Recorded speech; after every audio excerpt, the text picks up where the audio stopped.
BNP নেতা কর্মীরা কোন পাহারা দিয়ে রক্ষা করেছে। আপনারা যদি আওয়ামী লীগের নেতা আপনাদের নেত্রীর কবে আসবে জানি না, অনেক সময় বারবার পালিয়ে গেছে, স্বাধীনতা যুদ্ধের সময় পালিয়ে গেছে, 11 সময় পালিয়ে গেছে, আজকে আপনাদেরকে কোথায় রেখে গেছে জানি না, পালিয়ে গেছে। সেখান থেকে আপনাদেরকে উস্কানি দিয়ে আপনাদের ক্ষতি করার চেষ্টা করছে। সেই ক্ষতিটা পা দিবেন না। আমরা বাংলাদেশের মানুষ, হিন্দু বৌদ্ধ খ্রিস্টান সকলেই ভাই ভাই হিসেবে বসবাস করছি। আজকে কৌশলে বাংলাদেশের মধ্যে দাঙ্গা সৃষ্টি করার চেষ্টা করা হচ্ছে। এই পাঠানো ফলে আমাদেরকে কোনোভাবেই পা দিয়ে যাবে না। আমি বলতে চাই, বাংলাদেশের 18 কোটি মানুষ, 18 কোটি রাইফেল, ভারত ইচ্ছা করলেই বাংলাদেশকে যে কোনো ভাবে হুমকি ধুমকি দিয়ে মাথা নত করাতে পারবে না।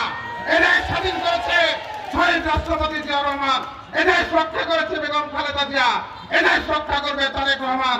সেই কারণে আপনাদেরকে বলবো, আপনারা সকলে ঐক্যবদ্ধ থাকেন। আজকে লালপুর বাগাতিপাড়ায় মানুষের কাছে আমার কিছু আবেদন। বিগত দিনে দেশনেত্রী বেগম খালেদা জিয়া ক্ষমতায় ছিল, আমরা রাস্তা, ব্রিজ, কালভার্ট, স্কুল, কলেজ, মসজিদ, মাদ্রাসা উন্নয়ন করেছি। সেই উন্নয়নের প্রতিটা ঘামের সঙ্গে আমারও গান জড়িত ছিল। রঞ্জিত সরকার আছে, ওনারাও জানে। লালপুর বাগাতিপাড়ার এমন কোন দিন নাই যেদিন লালপুর বাগাতিপাড়ার মানুষ কখনো বিপদে পড়লে আমারে ফোন করেছে, আমি তার পাশে দাঁড়াই নাই। যে কোনো মূল্যে, যে কোনো পরিস্থিতিতে, চিকিৎসা হোক আর চাকরি হোক আর অন্য কোনো বিপদ হোক, মামলা হোক, হামলা হোক, সকল বিপদে পদে আমরা রক্ষা করার জন্য আমি পাশে থেকেছি। বিগত 17 বছর হয় রাজপথে থেকেছি, নাই ফেরানি জীবন যাপন করেছি। কখনো বা জেলখানায় গেছি, কখনো ডান্ডা বেড়ি পড়া অবস্থায়, হ্যান্ডকাপ পড়া অবস্থায় আমরা জেলখানার মধ্যে আমরা বসে থেকেছি। দিনে সারা রাত ঘুমাইতে যাই নাই। সেই অবস্থায় বিএনপি থেকে আমরা চলে যাই নাই। বিএনপিতে আছে 60 দিন পর্যন্ত দেশনেত্রী বেগম খালেদা জিয়ার পতাকা, তারেক রহমানের পতাকা দিয়ে আপনাদের পাশে থাকবো। আপনারাও খালেদা জিয়া, তারেক রহমানের পাশে থাকবেন। আজকে লালপুর বাগাতিপাড়াকে নিয়ে ষড়যন্ত্র চলছে।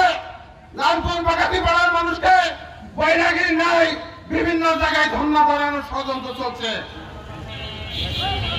এমপি যে কেউ হতে পারবে, মনোনয়ন দিলে হয়তো সে এমপি হবে, কিন্তু লালপুর বাগাতিপাড়াতে অনেকে এমপি হয়েছে, রাস্তাঘাটের কোন উন্নয়ন হয় নাই। আমি আপনাদেরকে কথা দিতে চাচ্ছি, এমপি নির্বাচন কবে হবে জানি না, চেষ্টা শুরু করেছে। ইনশাল্লাহ এর মধ্যেই ব্যক্তিগতভাবেই আমরা বিভিন্ন জায়গায় চেষ্টা করে বিভিন্ন রাস্তাঘাটের উন্নয়নের কার্যক্রম শুরু করেছি।